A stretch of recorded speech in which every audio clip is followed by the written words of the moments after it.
Just This meeting is being recorded. good. There you go. So start us off, Trinity, with tell us your name, how you identify, including pronouns, age, any other aspects of your identity that you'd like to share today. All right. My official title, if you want to go by names, is Reverend Dr. Trinity Ann Ordona. And I say that because people always ask me, well, what do you want to be called? And I said, Trinity. But I include all of those important things because it's part of who I am. And so just so that people know, I'm 74 and a half years old. I go by the she and her pronouns. And I'm ethnically Filipino. But I often describe myself as Filipino American to distinguish between, basically to acknowledge that I was born and raised in this country, but I am of Filipino heritage. And why that's important is that we now call it identity, but I grew up at a time when there was only one identity, which was American equals white. Mm. And so the people of color who are around, and we didn't even use that word, people of color, uh, were people whose, if they were African American, they looked white. Their hair was soft and they spoke without any kind of ethnic accent or anything like that. So my first identity was American until I went to school and found out there was something different about that.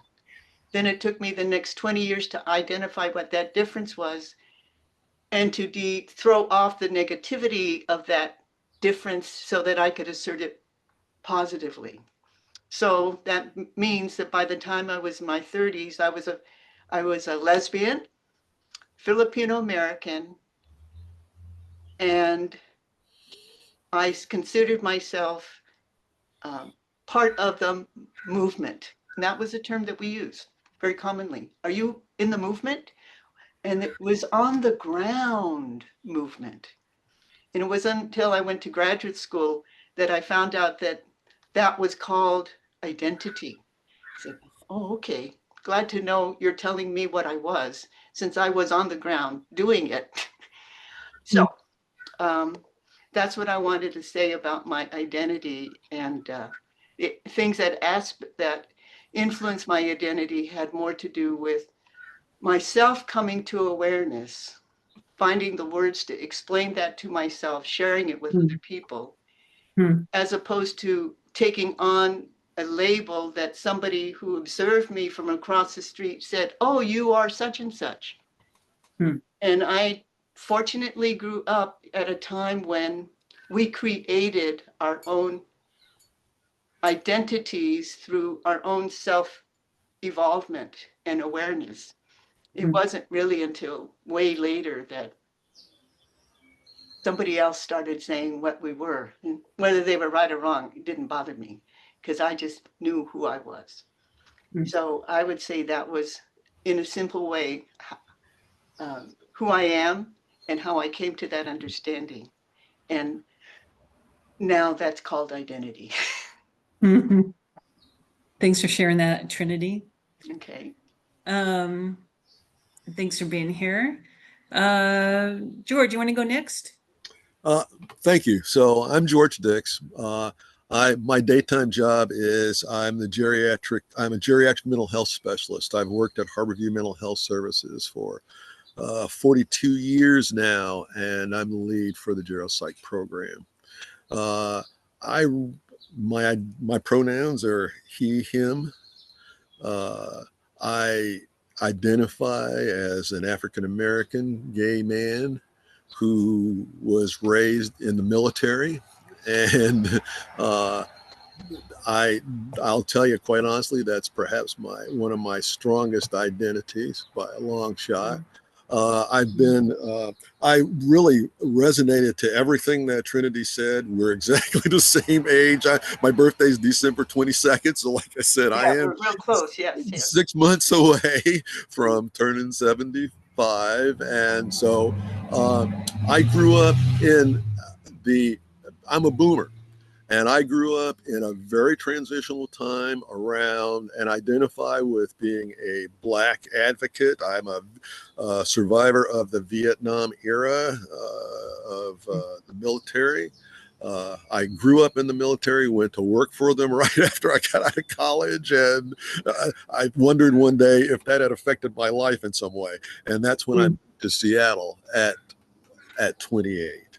And I moved to Seattle because I realized I one day I woke up and realized I was gay. By that I mean that I had struggled with that for many years and finally accepted that. But I didn't have much interest in changing friends or seeking their endorsement or support. So I started to start a new life, and I moved to Seattle.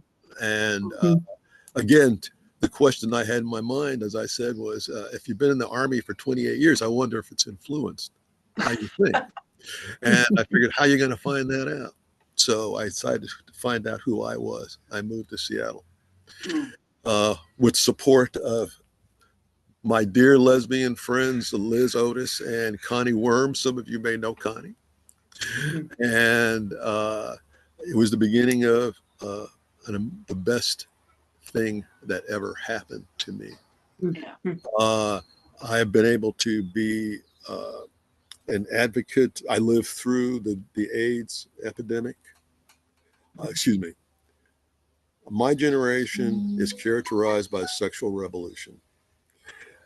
I came out as part of that.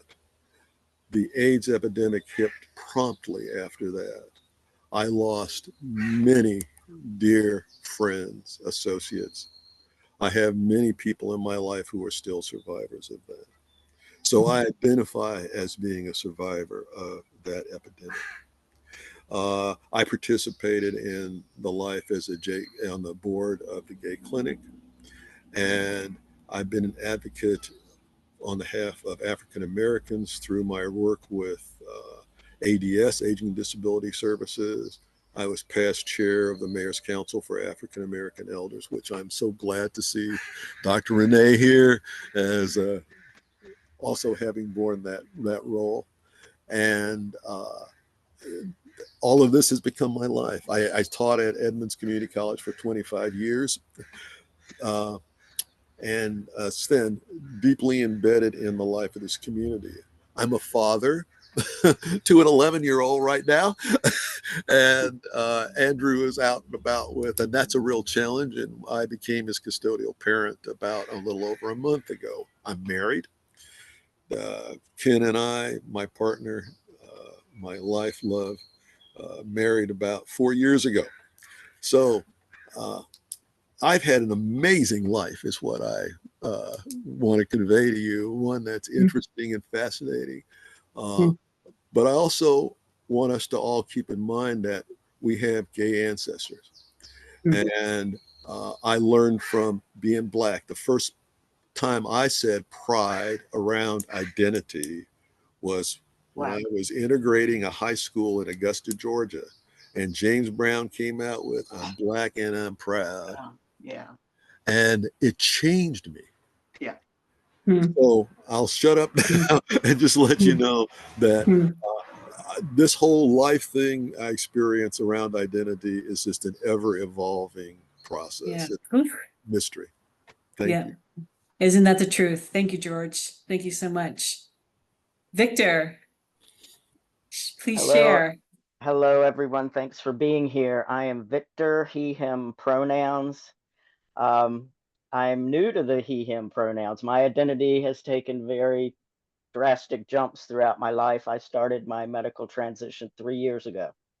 The first 40 years of my life, childhood, and then 20 years of thinking I was a straight woman, married, raising 2 children, with a corporate high-tech, high-pressure job. And then I had the blessing of a brain injury that turned my whole world upside down and made me question, who am I? So the marriage ended.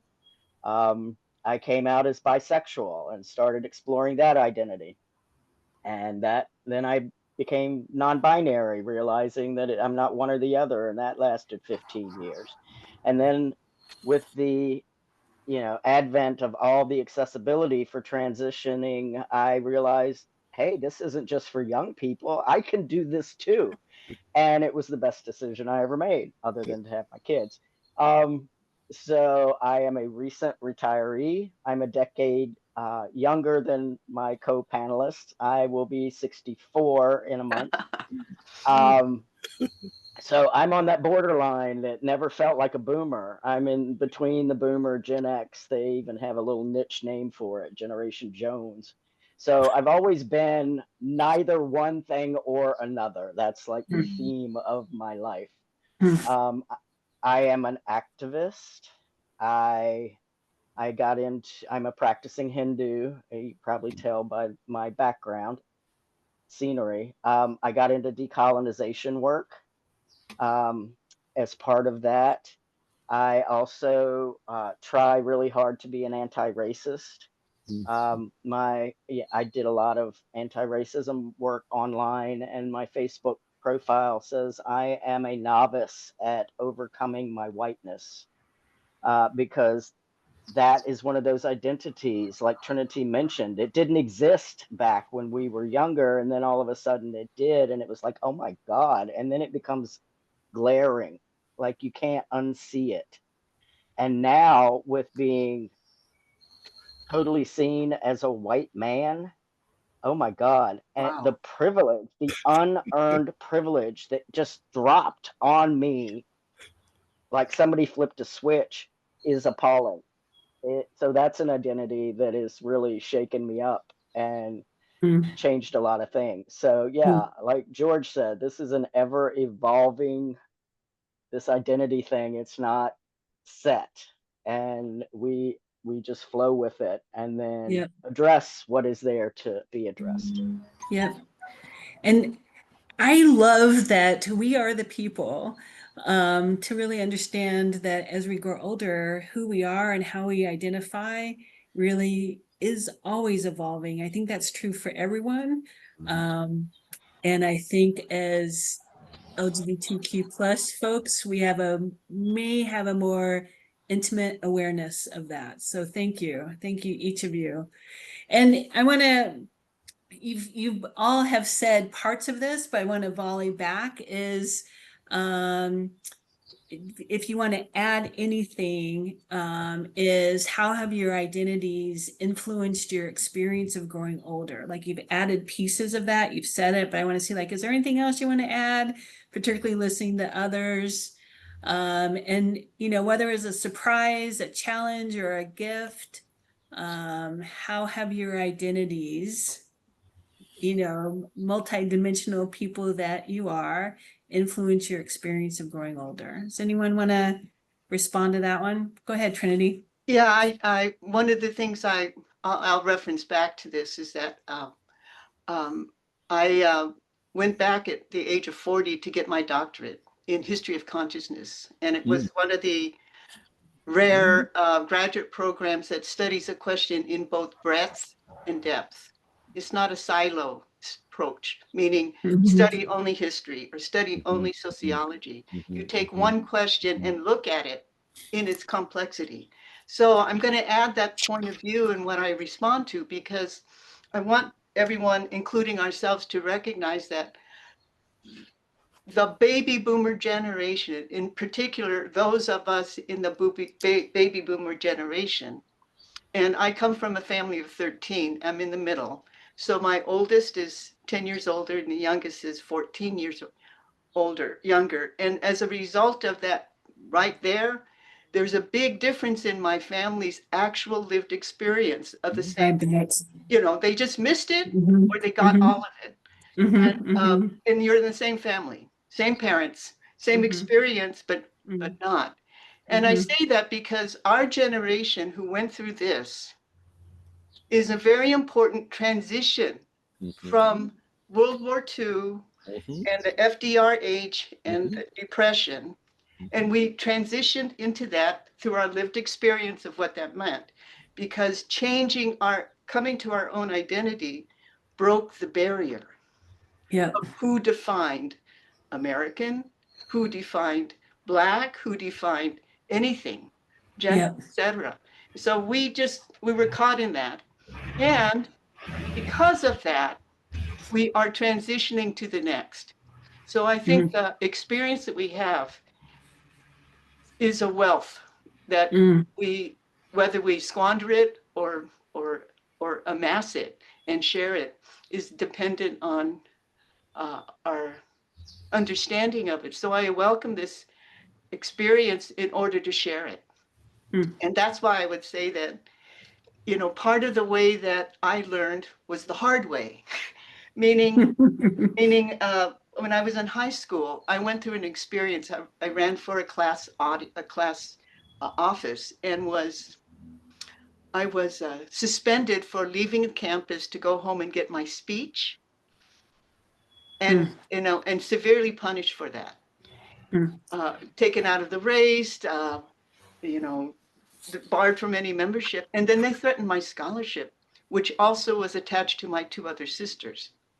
And so what happened is, and this was not the punishment that somebody else who also was in the same position, who did the Mm. same thing, she Mm. was not punished at all. She became the Mm. president. Mm. But I didn't know that. But the Mm. reason I bring it up is that because of that heartbreaking experience of being so unfairly treated, I realized I wasn't white Mm. without being told. I knew Mm. I knew it was wrong. I didn't know why. And I Mhm. had to find out why. Mhm. And that began the next 60-year struggle to find that Mhm. out. And Mhm. so I would say that all the understandings I have gotten have come from the same thing of getting thrown off the horse, you know, getting Mhm. blocked or getting no or getting da-da. I said, why? And finding Mm. a different way to approach it. Mm. Create our own world is what we Mhm. basically did. Mhm. We created our own world of Mhm. inclusion Mhm. out of exclusion. Mhm. And that's transformative. Yeah. It's like becoming a magician without the tricks. And we just created another world for which everybody now benefits. So I would say that in hindsight, which is one of the important thing about aging, is that, oh, that's why I did that. Oh, so that's why then you add this to this. That's Mhm. why I'm like that and I can't undo it. Besides, I don't Mhm. want to. And then there's Yeah. a whole bunch of us. Oh my God. Yeah. So all surprises, all great, all challenges. So that's what I would have to say. Good. Thank you. Thanks so much. Hey, my comment Yeah. is first of all, I resonate to everything as Trinity's just said for sure, and the fact I'm so I'm so happy to be a Black man. I'm so happy to have had the experience of being a gay man. I am so glad to have been a military brat. I am so glad to have lived in Germany, then lived in an Italian community, then lived in a Jewish community, then lived in the same school that my folks dropped out of. Uh, because we are many people inside of us. I don't know how all these guys got in here, but they're You my made that. ancestors and they manifest themselves all the time. And they have challenged my consciousness. That's the word that I think if there's anything that unites all of us in everything, it is our constant uh, contact with this phenomena and trying to understand it and trying to, at least that's my experience. Mhm. uh, I heard Victor talk about being trying to be anti-racist, and you know, I am so lucky to have had that background I just shared with you because I can't be a freaking racist because I know too much about people. I know that every group of people there is X, Y, and Z, and that these definitions are fairly false, but at the same time, they are functional and operational in the world.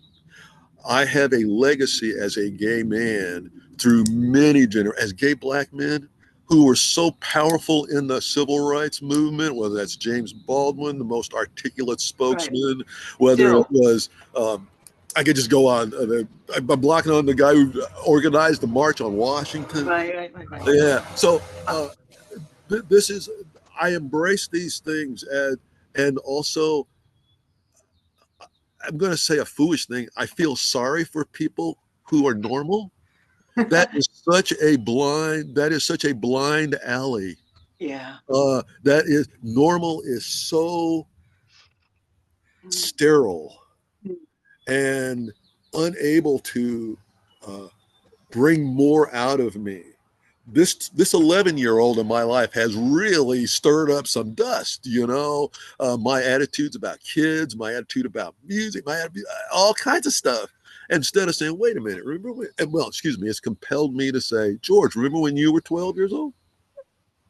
What you did, all the goofy stuff that you liked, how you were into James Bond and you thought about killing everybody, but you weren't really thought about killing people, As my kid says to me sometimes, Uncle Rick, it's just a TV show."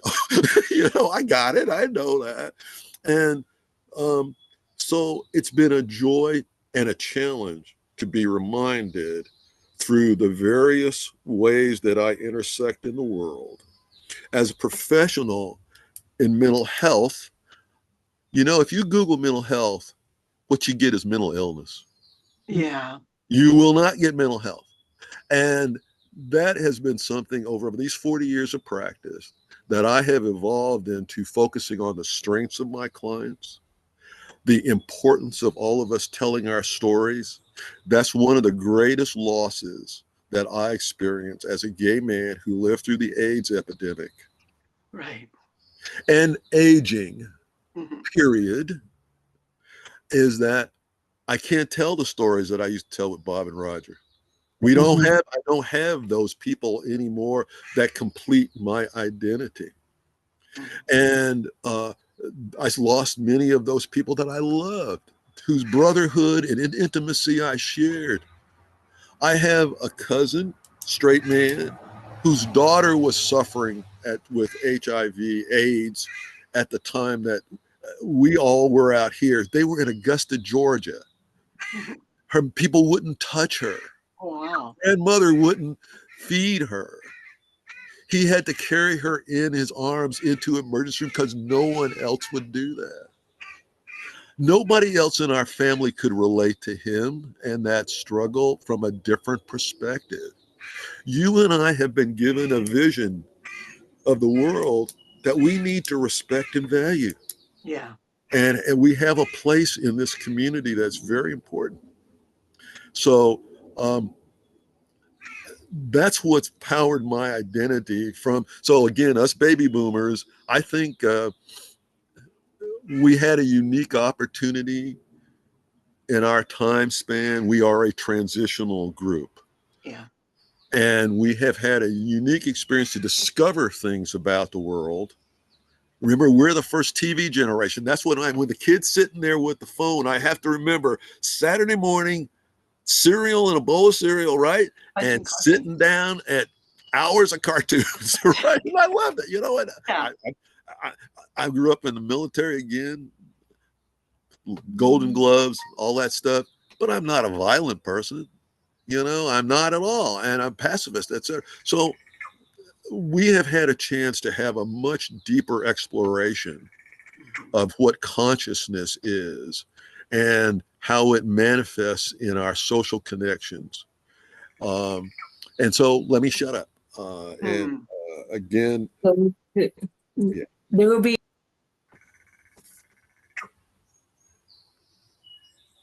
Oops. you're on hold, John. I know when the facilitator is muted. Thank you so much, George and Trinity and Victor. What do you want to share? What do you want to add to that? Well, my experience is different because I just came into this primary identity of mine 3 years ago. So I'm really having a hard time finding peers. Mm-hmm. It because biologically I'm a 17-year-old teenage boy, and I don't have running buddies to screw up with and have each other's back, and I don't have elder men around that teach me how to handle these temper flares, because biologically it's a thing. Hormones rewired everything. Yeah. And I don't have the lifelong experience to have this tempered and my sharp edges worn down. What I do have is a perspective that many other people don't have, is a perspective of being a woman in this society, and the difference is stark. Yeah. I had no idea before I transitioned exactly how bad the oppression is. Because when you're inside of it, you feel, everybody has challenges. You got to do what you got to do to get through the day. But I think it's impossible to see it from a global perspective when you move outside of that parameter and see just how pervasive it is on a daily basis. It just baffles me why women just don't rise up and say enough, because it is appalling.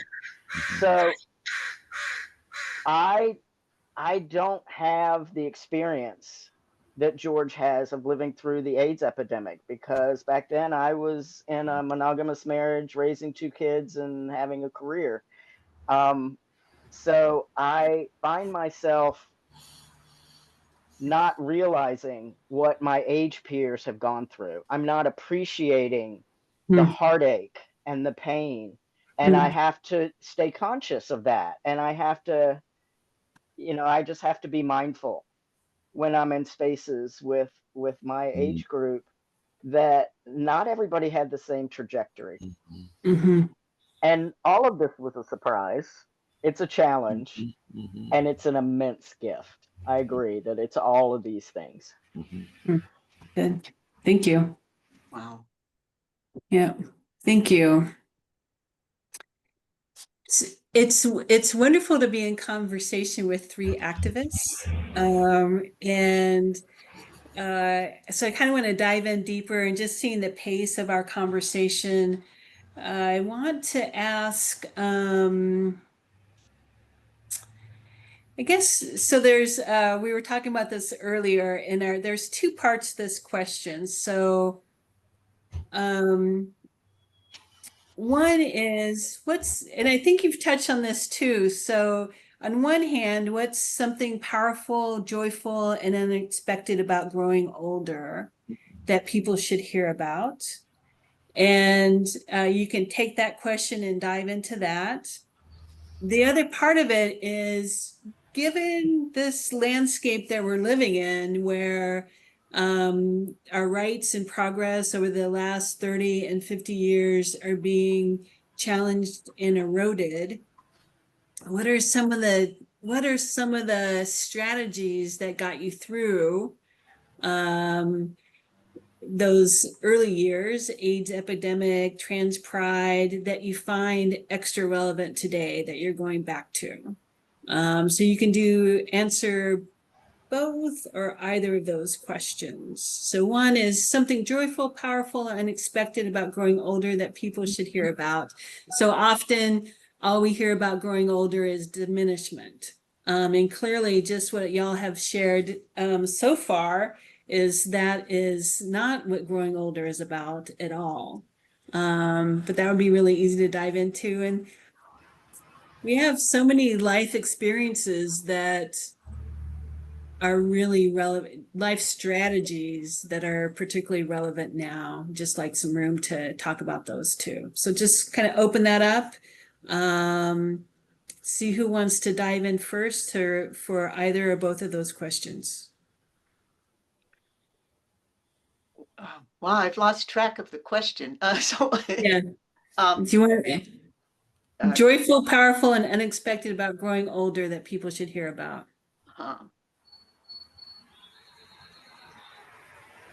Well, like I said, I got married 3 years ago. Neither of Congratulations. us expected that.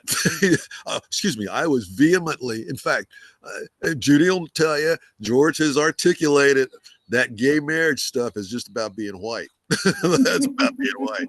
That's about, I can't stand to be reminded that I'm not like everybody else, you know? So Victor, I really appreciate your comments because you're aware. That's right.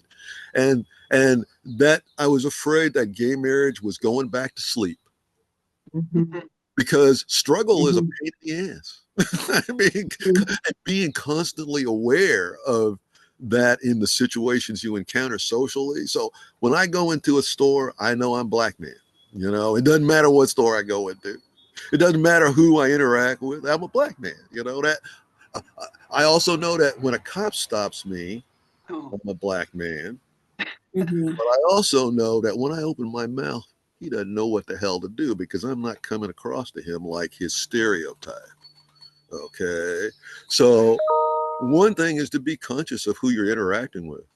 Mhm. They all have a story too. They all have a point of where you can connect with people. And so again, as I was saying earlier, now I focus on my client's strengths.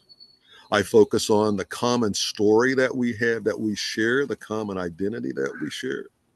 So another identity that I have, and I wanted to share with you, is I'm a cancer survivor. mm, I had non-Hodgkin's, excuse me, I still do, a non-Hodgkin's lymphoma. I've gone through all the chemo. I've gone through 3 abdominal surgeries. I've done radiation, all of that stuff. I've been to the death's door, and all of those things inform how I treat people. Mhm. And all of those things are gifts of awareness. They're also, poor health is practiced for old age as we stereotypically think of it. Mhm. And so I got exposed to those kinds of things. So the joy is to take the experiences of my life and repackage them into strengths and to assets, into ways of thinking. Again, I love it, Victor, what you're saying, and Trinity both. We've all experienced new consciousness. Mhm. And that was not something I think that I see most older people do. mm, My Mhm. clients, I remind them that the joy of you sitting in my office for however many years you've done this is much more than your relatives have done. You have had a Mhm. chance to examine the life experience, and that's a great Mhm. gift. That is a great Mhm. being It known is is. one of the greatest losses that I Mhm. have again from aging. So here's what I want to encourage us all to do: foster connection with mm, the people who are out there. They don't all have to be like us. We intersect in other ways. Most of Mhm. my friends are not gay. Most of my friends are not African American, but all of my friends are conscious beings. Mhm. And I bring something to that situation, just like Victor. I went to a lecture about 5 years ago where another person shared all of that stuff about the experience of being a teenage boy energy again. And I just, I feel it's a wild thing. Yes, right. But you don't think about that separately when it's just been the process you've gone through. So you certainly have a gift of insight and connection. And again, when I hear Trinity talk, I think about the diversity of her ethnicity. And I have that same, I Gullah Geechee, etc. So bringing forth this companionship, the intimacy. And so again, that's a word that is very much, I think, if the gay community needs something, excuse me, the gay male community needs something, it is to learn more about the nature of intimacy mm, Mhm. as opposed to sexuality or the various other ways of interacting with each other. Mhm. And so I hope that this kind of dialogue, again, as we age, that's more and more important because we've Mhm. lost sort of the natural uh, uh, organisms or processes because of the changes in relocation, association, etc. So I just really want to have the joy is I can use all of my life experience Yeah. in a positive way. Yeah.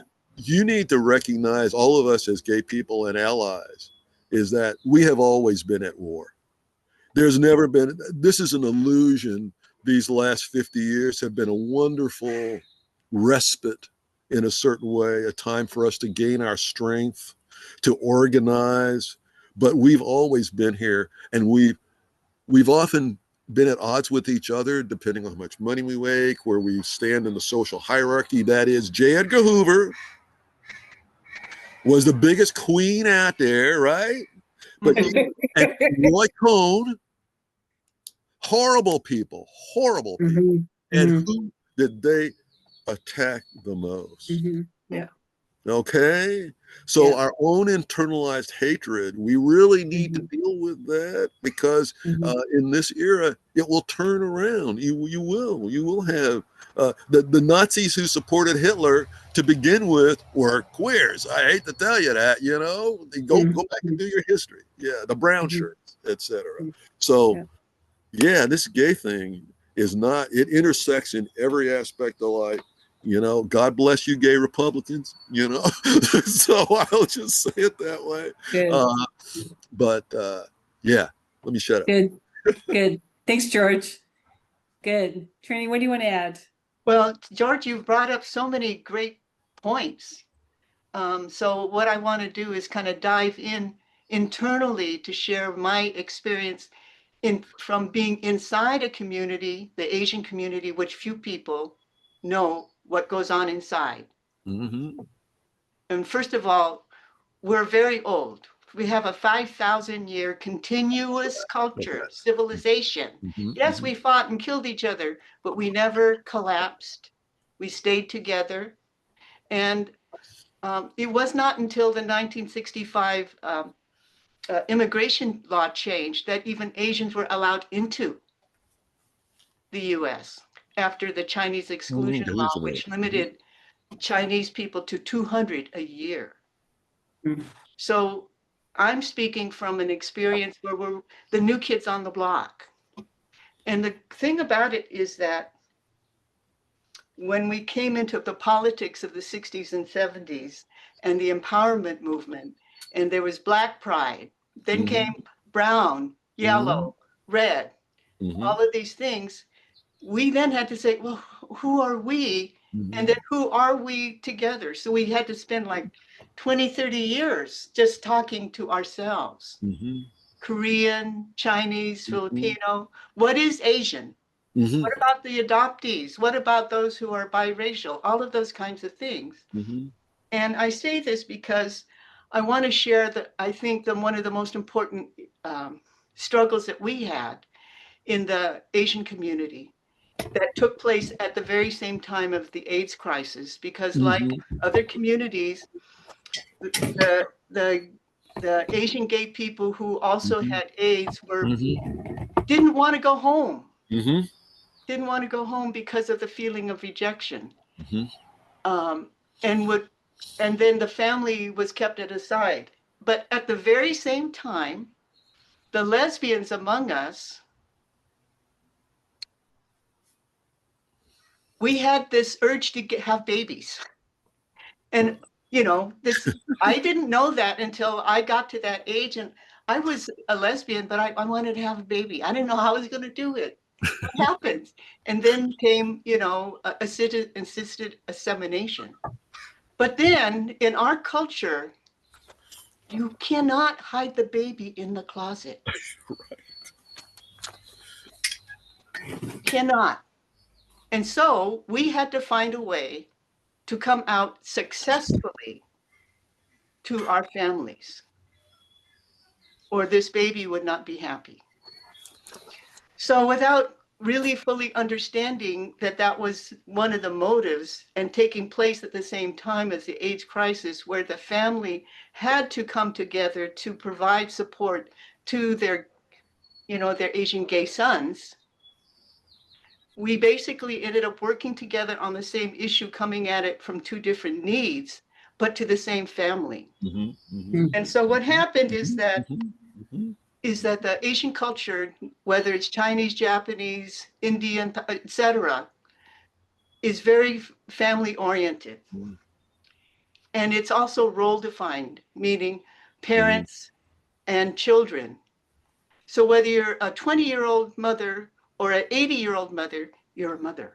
You have equality in that perspective, meaning your responsibility and vice versa. So one of the things that happened is that looking around for the way to come out was the white way, which was seen as the only way, which is to be out loud and in your face, which does not work for us. Yeah, right. It probably doesn't work for a lot of other cultures, but definitely does not work. So you don't go up into your parents and say, Mom and Dad, I'm an alcoholic. What? You have to find a different way to come to the truth about this. And so we were forced to find a different way, which was to not follow that way. Because rejection meant that you could not only be in the family, and therefore you'd experience this kind of psychological suicide. You do not go forward to do something that you know will kill you psychologically. So in my generation, very few Asian people came out because they knew what would happen. And when they tried it, it did. So it's not until the 80s that it began to change. And one of the things that we realized was that our parents and our family do not want to lose you either. They do not want to lose you, and you do not want to lose them. Okay, so don't try to then do something that will cause one party to lose each other because we don't want to. And then, so we then said, okay, that's why it doesn't work. Okay, then how does it work? And we realized that each family, one of the other things is that when we would tell people to go to PFLAG, the parents would go and usually go only one time, not say anything, and then never come back. And so rather than criticize them, because we're oftentimes criticized, our culture was criticized as being more homophobic. What's wrong with your family? They're too traditional. They're more homophobic. Well, what are you going to do about that? Get rid of them? You don't want to do that. So we had to push away against those ideas too. And then realize that if they don't want to lose you and you don't want to lose them, how do you come out? And then we said, okay, as an immigrant, you also know that when you come to this country and some salesman comes to the door speaking in English, the little kids have to go and talk to the salesman because they can understand the English. And they say, Mom, they're selling vacuum cleaners. Oh, we don't want one, tell them. Okay? Meaning, when it comes to the gay issue, they don't know it either. You're the one in the family who knows the language. You, the kid, needs to move forward and explain it so that they can understand it. So that also meant that we were the ones who could best come out in a way your family could take it. Because you knew in your family who couldn't understand it and who could, whether that was your sister and brother and cousin, etc., the one who lives in England or something like that, but you never tell grandma or grandpa. So you don't do that. So what happened is that when I got married to my wife, although we're now divorced, we were married for over 30 years. My mother made both our wedding dresses. When your mom does that, that's okay. That says a gazillion words.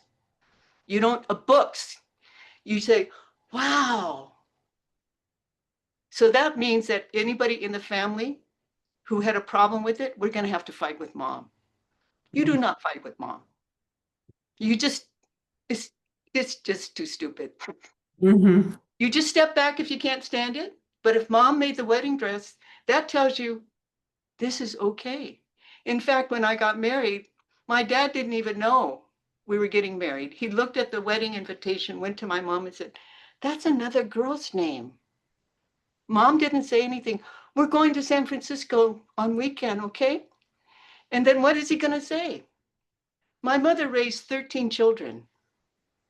Is he going to ask this one time about this one child when everybody else is good? You know, really? So he came.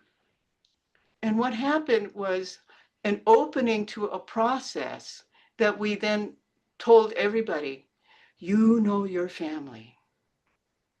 You know them best. You can do the coming out. Ask your cousin to help. Ask the priest whom your mom loves. Or if you know they can't take it, then back away. Make friends with the auntie who can. And maybe the auntie will tell her sister 10 years from now, but don't worry about it. And so what really happened was a community process that took 30 years for Asian communities, all by, Chinese, Japanese, etc. So marching in the Chinese New Year's parade was a big deal. Marching in the India Day parade was a big deal. And so everybody could see it. When Ang Lee came out with Brokeback Mountain, that was a big deal. It was great. So even though the movie was banned, all the Chinese loved him. They wanted to go see the movie. So I'm just sharing with you that there are internal processes in our communities represented by our families that have a lot of wealth of experience. And so basically now, 30 years later, the activist group in the Bay Area is called Lavender Phoenix, which is largely trans people in their 20s. And their parents know, or they will soon know, because their older sisters and brothers who are in their 30s and 50s and 70s open the door slowly, no crashing. It's better to go forward slowly than rush fast and break everything down and you repair. So, the way I think about it is that in our culture, think about it as going up a hill. If you were a bicyclist and you use your 15 gears, you would choose the gear that is slowest so that you can go up the hill steadily versus go really fast and you can't make it. And so that's what we did. We took the long, slow, quiet way without much disturbance, externally or internally. You just might have to wait until your 30s, but you started at 15 and your parents and family have seen how you've succeeded in life while everybody knows it.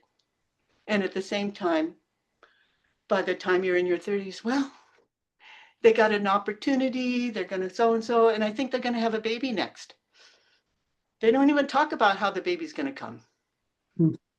So I'm saying this because if you can move an Asian community, which is very conservative politically, set in their ways, but based on family values, which is heart-centered,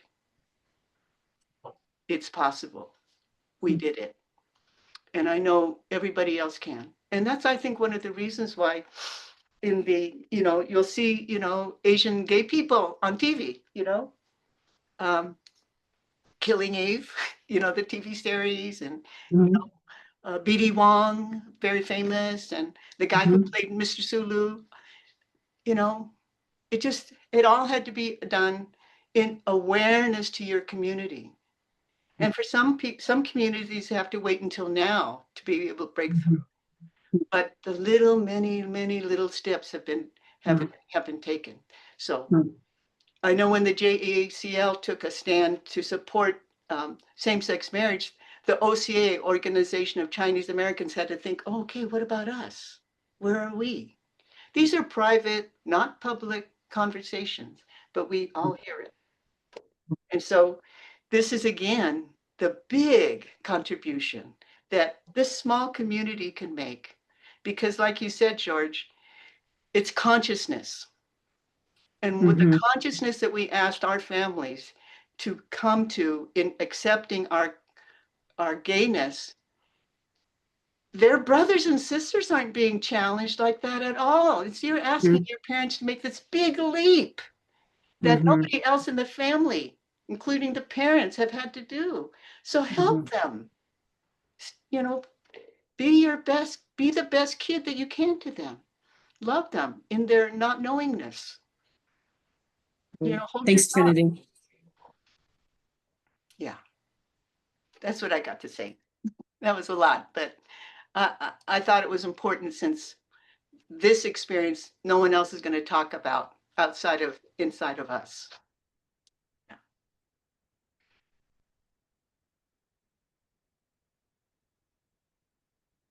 Okay, I'd like I to don't just share know. one thought. Victor, go ahead. I'm sorry. Excuse me. Oh, I was just going to say, I don't know if I'm frozen or Judy's frozen, but yeah, I would like to get a chance to weigh in on this question.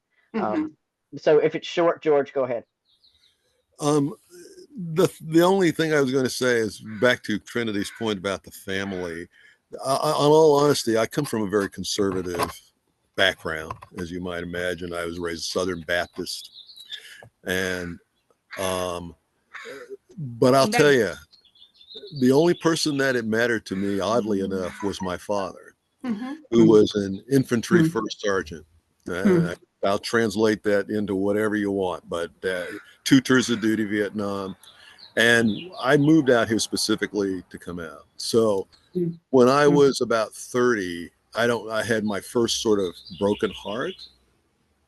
And I remember calling my dad at 3 o'clock in the morning. Hey, I remember when I was 8 years old, and he said, "Oh, no more kissing at bedtime, right? This time, nope, you'll be a man." I was in Little League, Golden Gloves, all this stuff.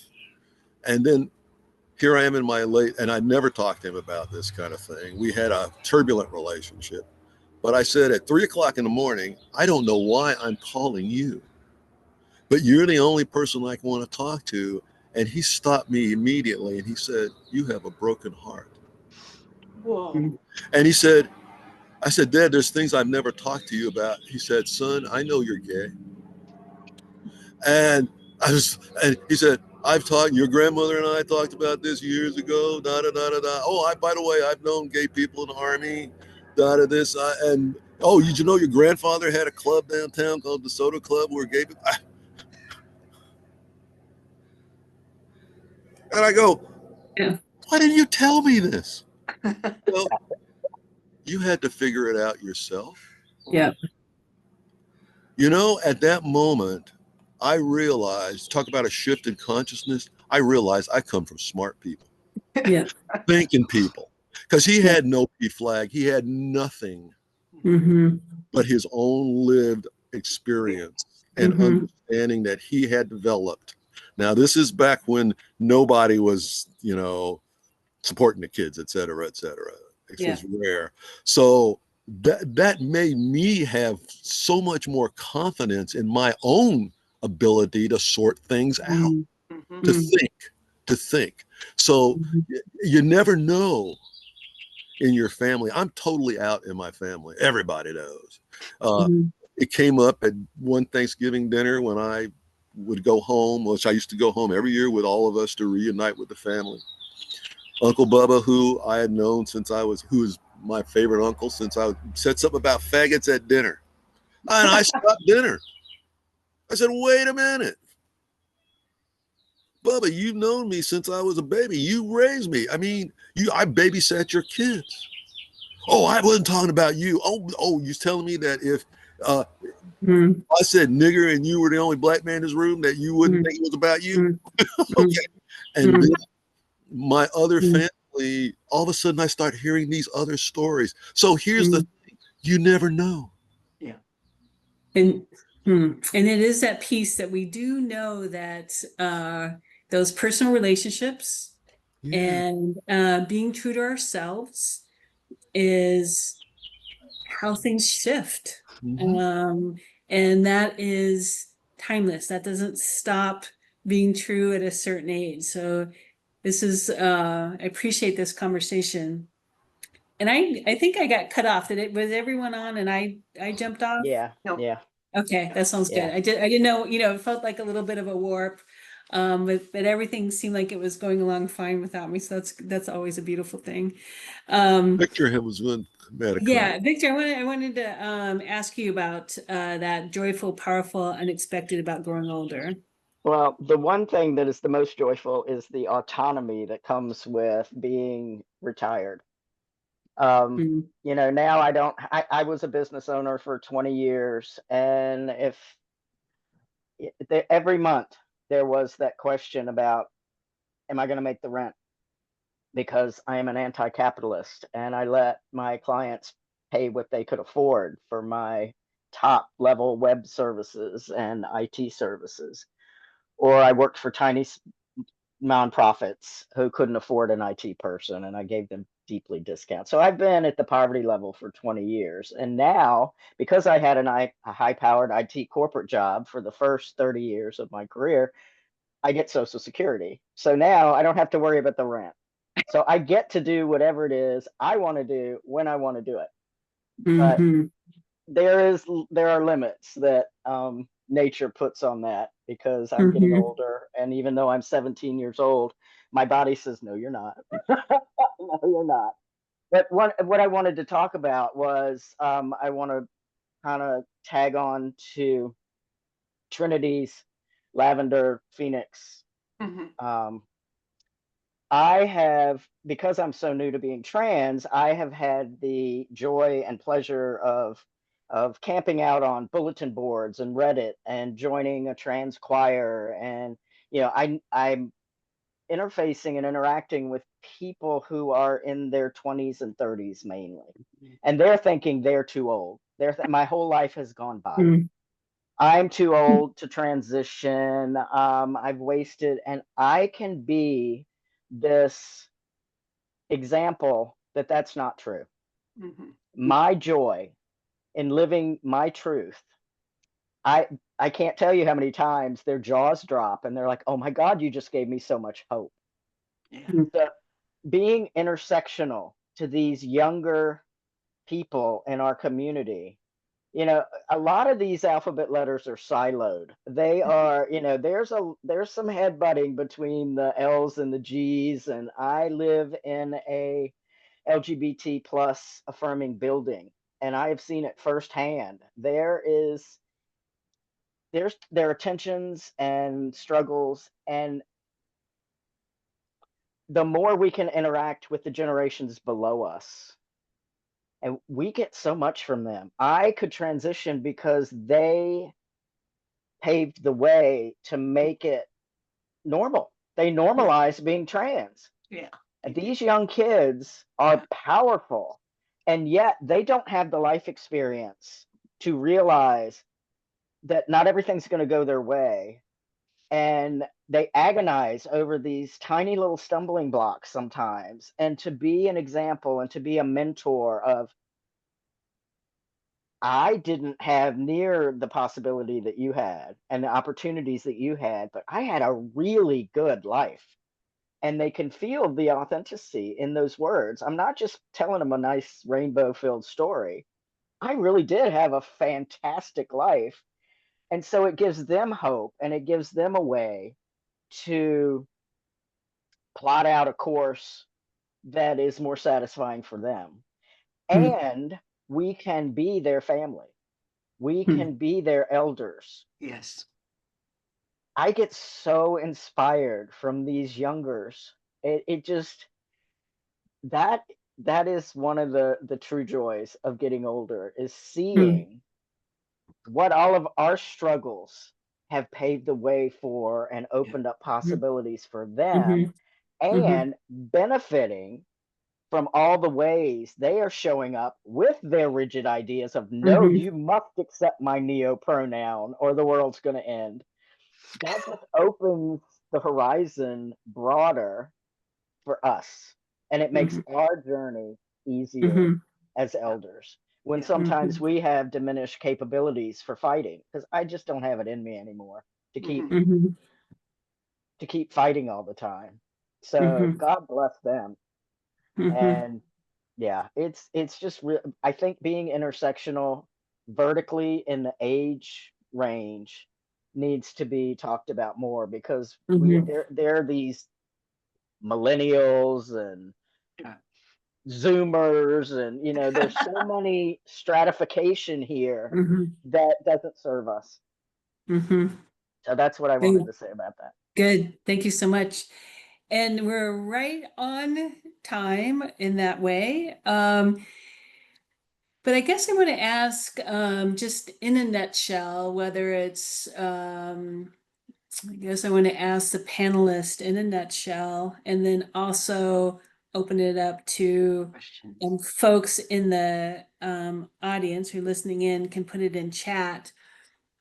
What are some themes that ring true, so that pop out? So whether it's what Trinity shared, George shared, Victor shared, it seems like there's some themes that emerged that help us to think about queering intersectional aging in new ways. Any thoughts pop up?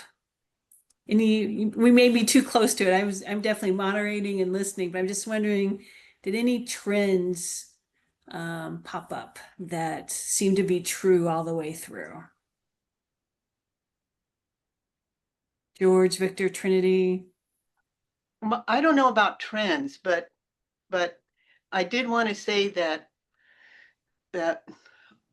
what both George and Victor have shared remind me of the kindness I experienced in the whole learning, bumping, falling, getting back up again with your comrades, new people coming out, everybody leave, some people leaving, you never see them again. All of it was kind, because you had to, your heart was open. And also what Victor said, it reminded me that I used to teach a class on lesbian relationships, and the first thing I would say to people is, this is not a class to find him, her, or them. It's a class to find yourself, because you are the common denominator in all your relationships. So whether it's, so then who are you? And then people say, oh yeah, that's a great, oh, who am I? And so underneath the identity is a spirit that goes by the name that you're given, but that spirit is unique to you. And I love teaching this class. And I said, that's why I love teaching this class for lesbian relationships, because to be lesbian, you had to listen to the voices that don't do it, don't do it. And the other voice said, yes, yes, yes. And you finally said yes to yourself. And then he said, well, guess what? You can ask that same voice about your relationships. He said, oh, really? Oh, really? I can, because, and then once they started doing that, it changed. And so I wanted to say that underneath all of this is spirit. And that, when you look at the history, like George said before, about didn't start this century, but it goes back. And if you go back to indigenous cultures, those special people were always at the center when it came to decisions. Yep. That difficulty for politics or even between a family. Why? Because we have this surge of energy that we can't stop, and it just keeps going and going, and we can't help but be ourselves, which has to do with being with everybody. Yep. Good. Thanks, Trinity. Other trends, or just like those common elements that you heard throughout our conversation today? George, Victor. The thing that I've really experienced with Victor and Trinity is uh, we're all family people, and that we value that, not only our own membership, but I think we've tried to contribute. I know as a parent, you've all been, raised other humans, brought other people into consciousness and maturity. And so a Canadian study years ago I don't think we have to justify this, but ask, why does nature keep producing gay people? I mean, if we're so abnormal or inappropriate or dysfunctional, well, the look, think about it. A As a non-reproductive member of my family, my resources and energy goes to sustaining my brothers and children, my brothers' children, my brothers and sisters. Mm-hmm. As I said to one of them years ago, yeah, you're their father, but I'm their uncle. Mhm. That's Yep. just as important. And in many of, especially I know in quote unquote African, and I love your comment, Mm-hmm. Trinity, about aging, about Asia. I say there's no such place except on maps in Europe of Asia and Mm-hmm. Africa. There's 1,000 cultures in Africa that are distinct, you know, there's 1,000 Yep. cultures in Asia that are things. So anyway, but that really is an important thing, that we have traditional roles Yeah. Mm-hmm. that enhance the survivability, Mm-hmm. the aesthetics. Where would all of us be without gay folks? Come on, let's face it. It'd be an ugly, dull world. You know, without black folks, you know, y'all wouldn't have no rhythm, you know, all that stuff. You know, come on. Right. We all are a part of this wonderful stew of life, of humanness. Mm-hmm. And I want to acknowledge this too. Again, all the bad stuff that happens in the world, we are capable of all of that stuff too. Mm-hmm. Yep. All of it. We learned. And so I don't exclude myself from anyone's history, Mhm. about any legacy that the human being has. Also, I know Mm-hmm. that anything that can happen to a human can happen to me. Mhm. Mm-hmm. And I try to keep that in mind as a leveling experience. Uh, Mm-hmm. I know that Donald Trump is the emptiest person in the world. I'm sorry. I'm so glad I'm not him. You know, there's that I have people in my life, that I've had a dog and a cat, you know, who love me. So be careful about treasuring your own consciousness. Be careful Mm-hmm. about the value of it to other people. Mm-hmm. Right. Good. Thanks, George. Victor, real quick. Yeah, the theme I noticed is trust, trusting our Mm-hmm. inner voice in the face of the overwhelming dominant paradigm. That Mm-hmm. quiet trust that had us keeping on going every day, going, Mm-hmm. I have to be myself, Mm-hmm. Mm-hmm. and the And courage to do that. The courage. and that is timeless, isn't it? Yeah. Can't Yeah. buy it. Good. Yeah, that's for sure. All right, Pamela. Everyone, thanks for staying with this conversation. And Trinity, Victor, and George, thank you so much for sharing your love and wisdom and stories. And I feel like we're just getting started. So, but at the same time, I want to pass this back to Pamela. I know you have a few housekeeping things, and there we may have room for Q&A or not. But Pamela, I want to hand this back to you. Thank you, Judy. Thank you, Trinity, Victor, and George. You all have been fantastic, and I have learned a lot more, and I really appreciated how you did bring in a lot of the cultural references that really like impacted your experience. Just growing up as LGBTQ, aging as LGBTQ, it's been really informative for me too, and I think I really appreciated all the insights and each of you. It's just like so important to like point out how little of a monolith we are as a community and how Mhm. small the overlap really is and how it's really values based. And I really appreciate how you all brought that in. Thanks also everybody for sticking around. There's a couple things I want to share. So first thing is that this meeting and this panel is being recorded. And so I will send out a link to the cloud recording for all the people who have signed up for this panel. So you may be able to look at the panel after. Second thing is, as I noted at the start, there's a survey I'm going to launch in just a second, and this is really quick. So this is just asking you if you can answer, what topics would you like to see discussed in this Queering Intersectional Aging series. So take a couple minutes to kind of fill that out as kind of we're moving along as well. And then another thing that I did drop in the chat, but I can drop again, is a form that I want to encourage you to fill out even more, which is our commitment to change form.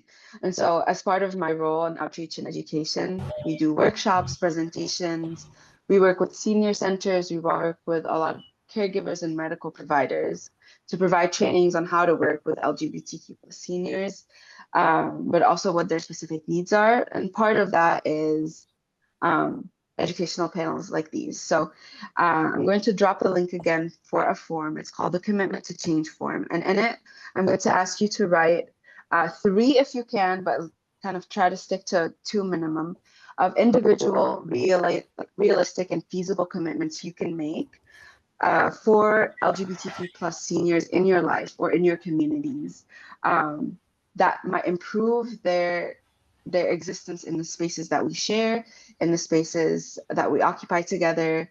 So this can be something as simple as I say, you know, sharing your pronouns when you introduce yourself to someone, wearing a pronoun pin, or working towards getting gender neutral bathrooms in your place of work or in your community.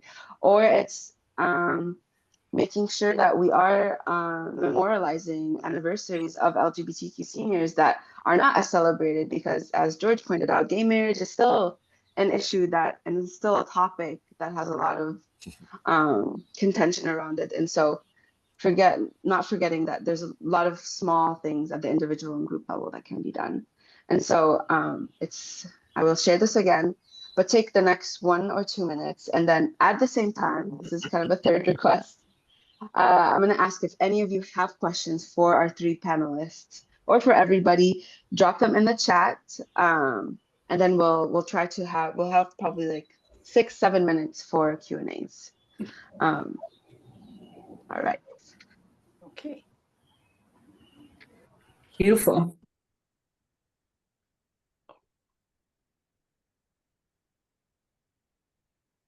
All right, and then we can kind of get started. If any of you have questions for our panelists, drop them in the chat, and we'll go ahead and kind of ask those to the group at large. Just so a question, how often do you have this series? Is it once a month? So yeah, we are trying to maintain consistency in having one kind of event of these years a month until potentially November. So so this is kind of the first official panel before we had a kind of an intro foundational workshop on 101s of gender and sexuality. So this is kind of our official breakthrough panel for the series. Mm.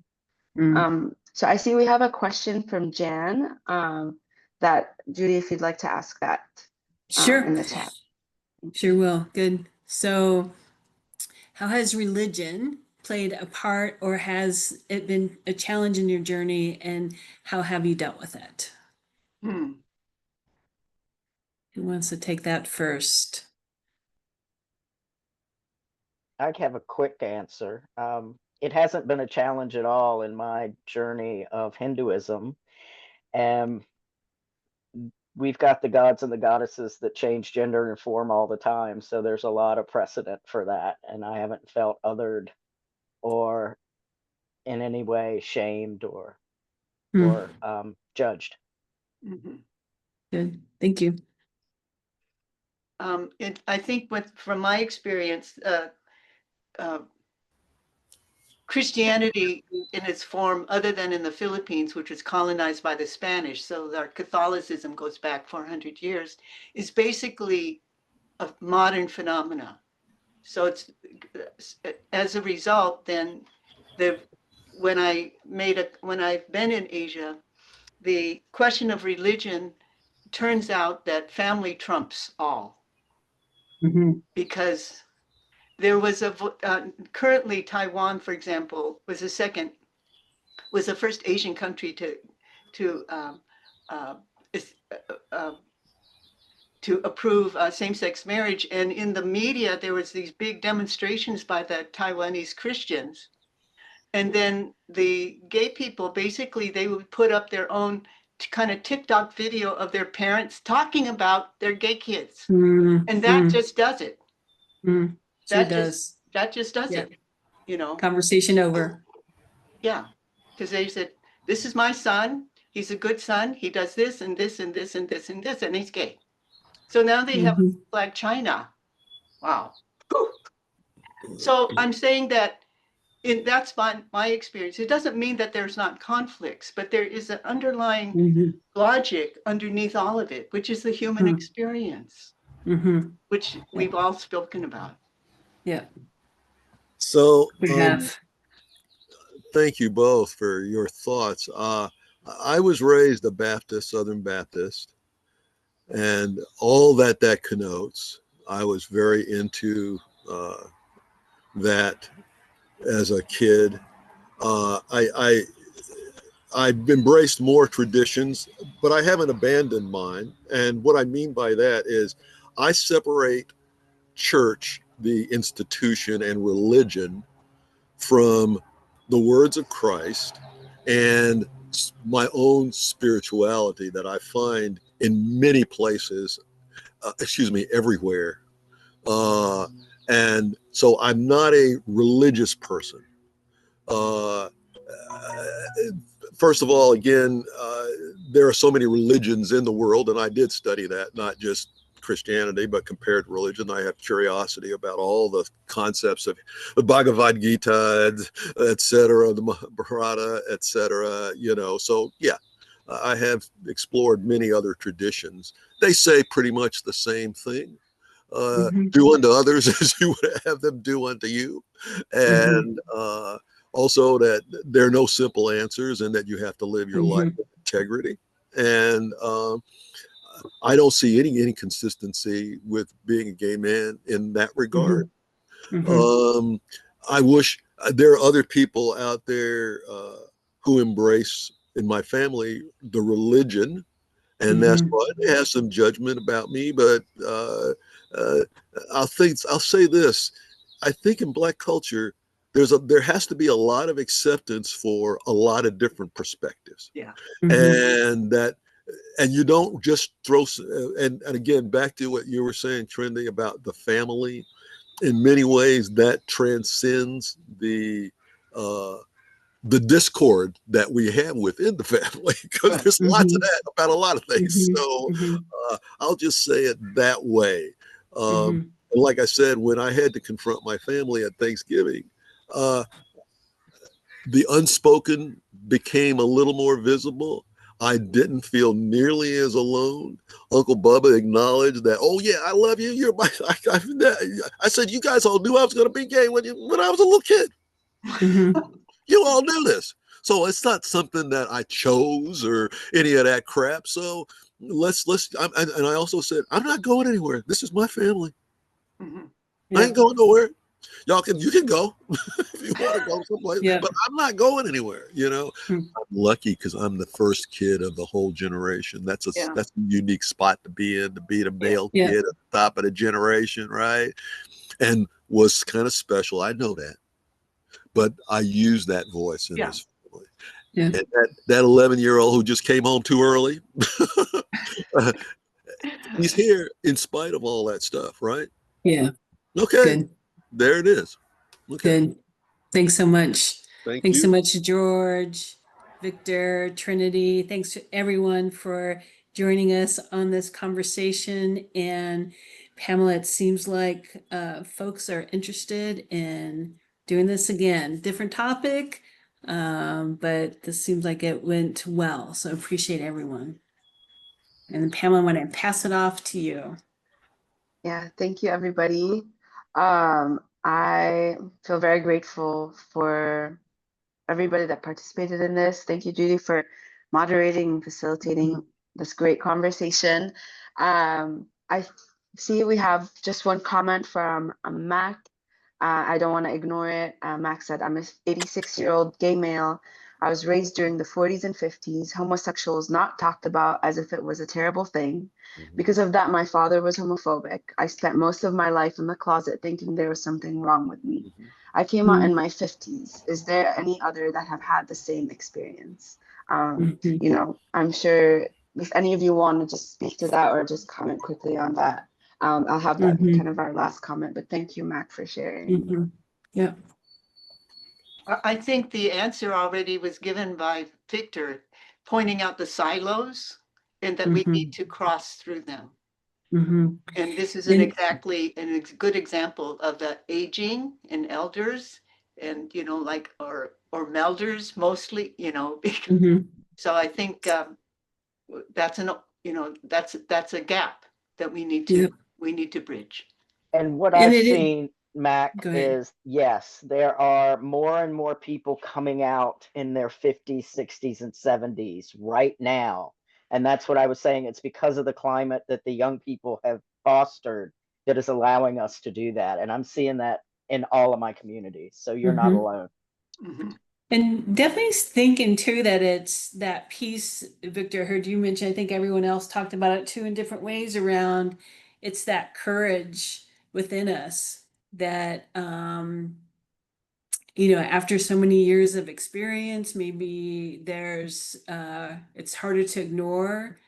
I know that sometimes when people it would be hard to come out to pass. It becomes easier to come out later in life. I think it's way more common than we know because for me, the theme that is throughout all of this is that life is an ongoing process. It doesn't stop at a certain age. And if we're Trinity, I think you said it well, but it's something about like if we live the life, we're going to keep evolving up until the very, very, very last breath. And so, yes, there are tons of people, far more than you know, Mac, similar situation, and they're coming out. And I know Elisa has a group that she wants to start, that they want to start, that is about coming out later in life. So Hmm. Good. I've heard that. So So thank you. I have the other experience completely. My grandmother told me that I was perfectly who I was at 8 years old, and I've been a big out queer lesbian my whole life. I have never been in the closet, never denied it. People challenged me. People were my friends because of it and weren't my friends because of it. Yeah, So let's also, and what my job is now is to be that for the next generation there you of go. gay people, to be that at the very young age when I see a child that I feel they are gay. I Good. already have that gaydar.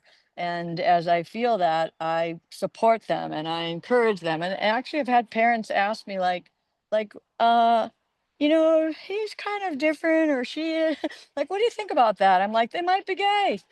Embrace Yep. that. They might be, we don't know, but let them be who they are. So it can start really young. And if you're an out gay person and people see you, they know that there's people like them, there's support for them. I know a lot have been in the closet, but that has not been my experience. Thank you so much. And y'all, we can keep this conversation going. We're going to put a little bookmark in it for now. And for today, thank you so much again, Trinity, Victor, and George, for showing up and sharing your story. Pamela, thanks for being a fabulous host. And those of you who attended and listened in and witnessed, thank you so much for being a part of this too. More to come. Thank Yeah, you. thank you You're all. Be on very the lookout. welcome. And ASL interpreters too. Thank you so Thank much. Yes, Thank you. thank you. Appreciate it so All much. right. Bye all.